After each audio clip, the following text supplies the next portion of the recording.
That's how it starts. But the road from legitimate suspicion to rampant paranoia is very much shorter than we think. Something is wrong here, Mr. Wolf. I don't like what we have become.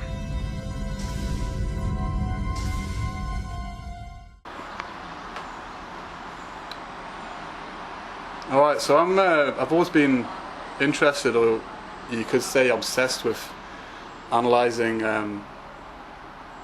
media sources, okay, like and particularly news articles and news items on TV and stuff, and documentaries. And when I'm watching them, like, I'm interested in where they're trying to take the viewer, okay, like what outlook they're trying to influence the viewer to have.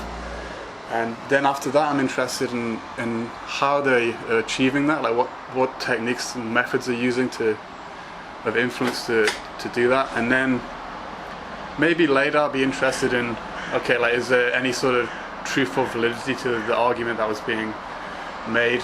Is the evidence that they provided any good? But that's not really what I'm interested in. I'm more normally interested in where they're trying to lead the viewer or reader and how. So with that said, what I saw a lot of with the Unmasking Part 5, particularly since it's been uploaded to Vegan Games' channel, it's got like 30,000 views or some shit. I saw a lot of this in the comments section, right? And when I'm talking about this, I'm talking about something that I've seen before, and I've seen it particularly in the vegan community. And it's where people, instead of providing an argument or a link to a bit of evidence or anything like that, or a decent response, to say, well, watch the video, okay, watch the documentary, it's all there. Everything you need to know is there, or the answer's there, or the evidence is there. Okay, so for instance, someone might say something like, okay, we watched a YouTube video where someone's saying something about bacon and heart disease, and then someone's going in the comment section, yeah, but like, is there any proof? Like, is there any solid proof that eating some like sort of a little bit of pork in your diet gives you heart disease? And then someone will go, oh, just watch What the Health. The evidence is in that. Okay, and then, you know, or someone will ask a reasonable question about global warming. Well, you know, they'll ask some question like, well, if that's the case, then why is there more ice now than there was so-and-so time? And someone will go, oh, you just need to watch fucking some other fucking documentary, you know? All the evidence is there. And then, like, if you go and actually look at the documentaries, right, they don't actually have the evidence in them often. What they'll do is what documentaries are, right, they're an argument, okay? They're not like a source of fact, they're an argument. And when you go and look at the documentaries, they'll have all those things I'm talking about. They're trying to take you to a particular outlook, they're trying to communicate an outlook. They're using methods to get there, to do that, and often when you look at the evidence, it's not as solid as you think it is, and they've left a few gaps, you know. And sometimes it's like not done intentionally. It's just that the person's been very good at communicating their worldview to you. So if that worldview includes a little bit of confirmation bias, then you're going to be swallowing that confirmation bias without even realizing it. So yeah, the unmasking, same sort of thing. So some people were kind of asking questions. Well, you know, like, is this solid proof that the statement that was made is true? Like, you know, we need some proof of this or that or whatever. And people are going, well, just watch a documentary. Everything's in that. As if the documentary itself is proof. And the documentary,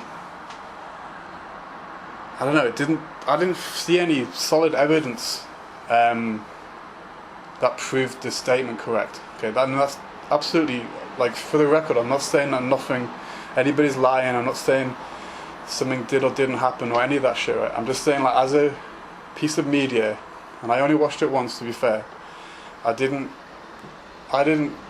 I don't remember seeing, okay, any solid proof of that what was said happened, right? What I did see proof of is I saw proof, or decent evidence, that the cyclist involved probably lied about that evening and lied about events around it. There's proof in there that he's lied in the past about stuff. There's proof in it. There's kind of basically there's a lot of evidence in that, right?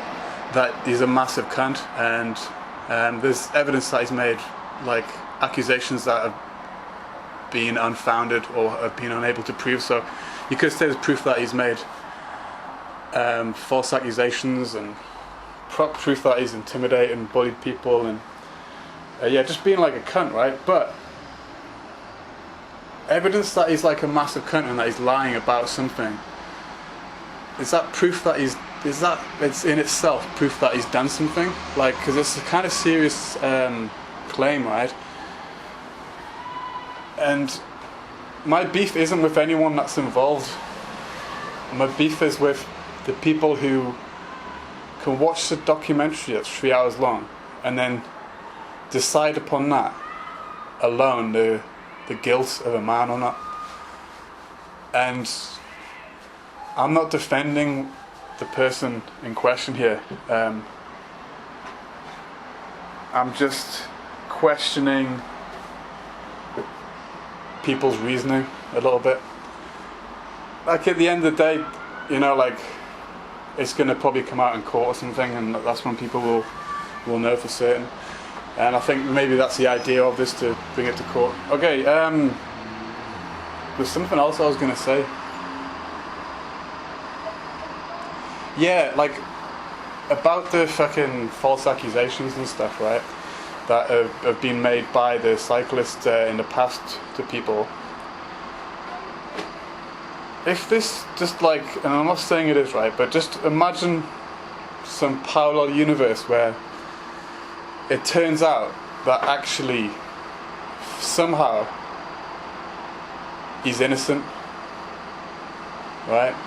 And this is actually a false accusation itself. Then what will have happened to him is he'll have basically been torn down from his position of I don't know, from his like social media notoriety or whatever. It'll have been torn down by a false accusation, which is what he's done to a lot of other people. So